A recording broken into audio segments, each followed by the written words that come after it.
judges, and other fellow national security interns. Today, me and my wonderful group will be presenting to you the Borno State University security equipment.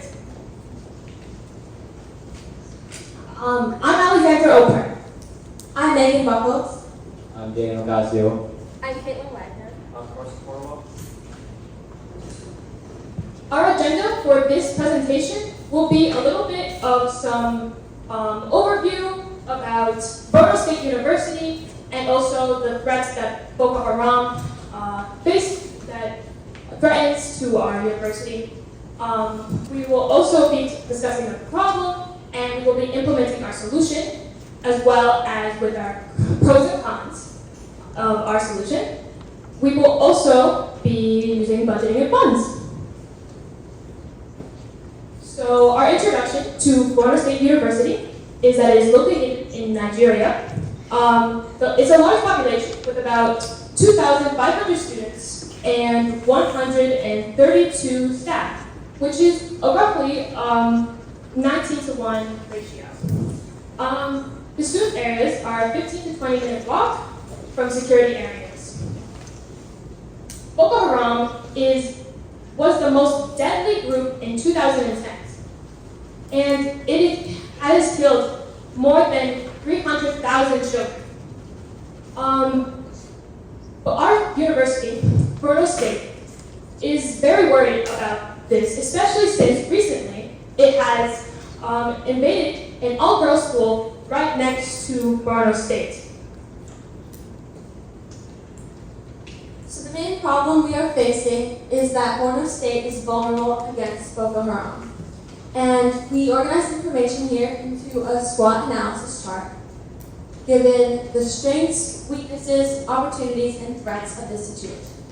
So some of the strengths of Borno State is that they have a dedicated and resourceful security staff that we are working with. Another strength is that they're providing good education to many Nigerian students. Weaknesses of Borno State is that they are just not equipped to deal with terrorist organizations such as Boko Haram. Some opportunities of our solution when it would be implemented at Borno State is that it would increase overall campus security on many levels. We could also create a main office and storage space to keep all the equipment in one place and have it more organized. And some threats that Borno State is facing is mainly Boko Haram. Then other things to think about would be possible abuses of power and equipment damage, misuse, or theft.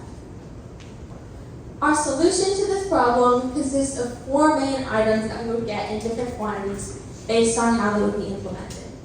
So we are proposing to get 10 tasers, 4 metal detectors, 30 flashlights with batteries, and 1 equipment storage locker to store all of this equipment. Now that you know what we're gonna buy, some advantages to this would be less pettiness crime and less chances of a Boko Haram attack. For instance, there would be metal detectors at each checkpoint that would stop bombs that could possibly be cars or weapons like knives and guns entering the facility. Next, it would make the college students feel safer because they would feel safer that the Boko Haram won't attack them. Although there are advantages, there are also some disadvantages like the security not knowing what to do with the equipment that we have, such as tasers, which is why our fellow colleagues will help them train. Next, we don't have enough budget to afford equipment for every single security, which means that some will not have any.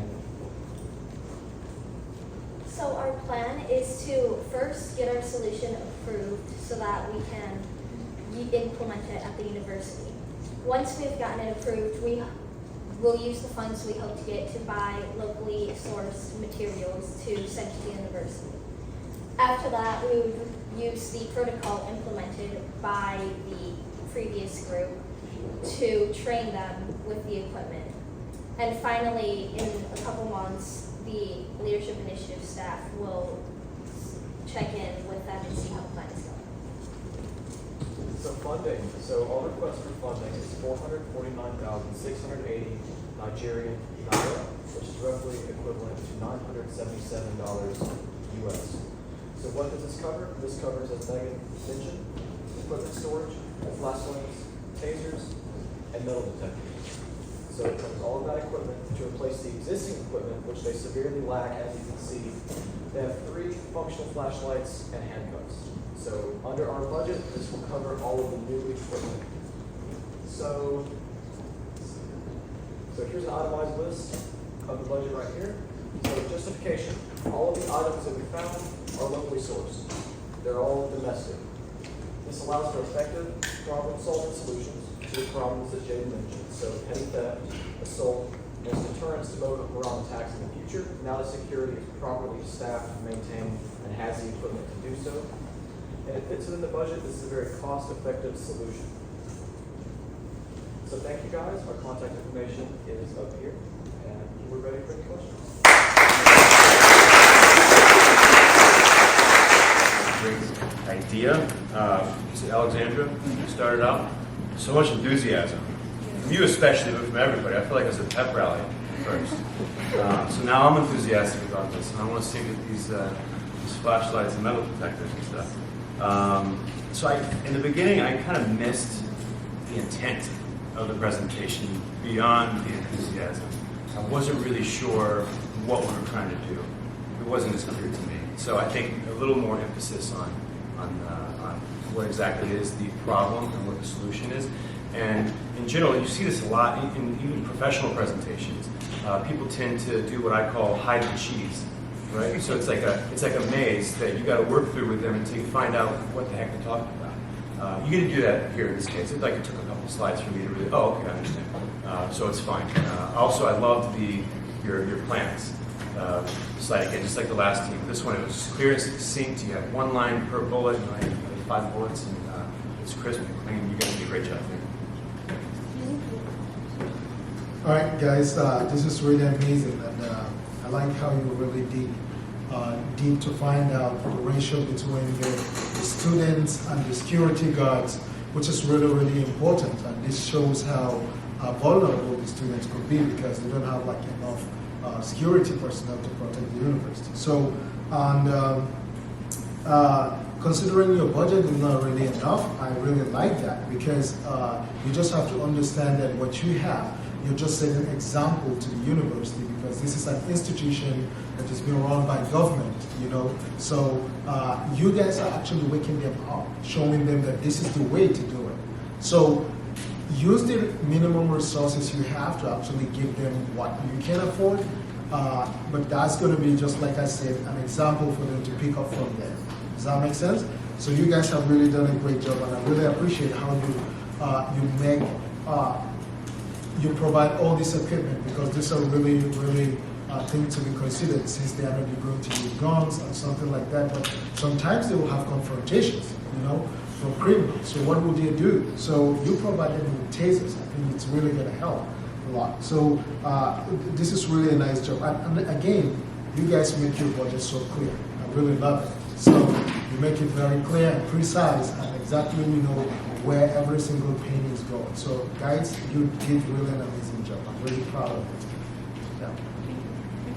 I would echo all that. I think the enthusiasm was obvious. The fact that you had practiced it through and you all each understood your role and you made your points very clear. You all spoke up and engaged us, and so that was all great. And I like the fact that you actually addressed the fact that you're sourcing local equipment. That not only means that you didn't have to deal with any kind of customs or shipping charges or anything like that, but it means that should the university have resources, they can go out and replace things as they need to. So that was a great thought. I think you did great on the slides. I'll echo the point that the less words on a slide, the better. The slides are really there to remind you what you want to talk about, not to convey information to us. And so I thought that was really good. The only 2 things I would have liked to have known a little more about was your thought process on abuse of power as a positive, negative. I think I know where you were going with that, but a little bit more to help me understand what you were thinking. I had to make assumptions about what you were thinking. And I would have liked to have heard a little more about your thought process on tasers. while I think tasers are a great idea, they're non-lethal. It takes a bit of training to understand when and how to use it. And in the hands of somebody that doesn't really understand, it's easy to lose control of it and have it used against you. So I think a little more information on thinking that through and making sure that the users are well trained. I would. That's the only thing that I really had questions about. But overall, I thought it was a very good presentation. You guys have done a great job. Congratulations. Thank you.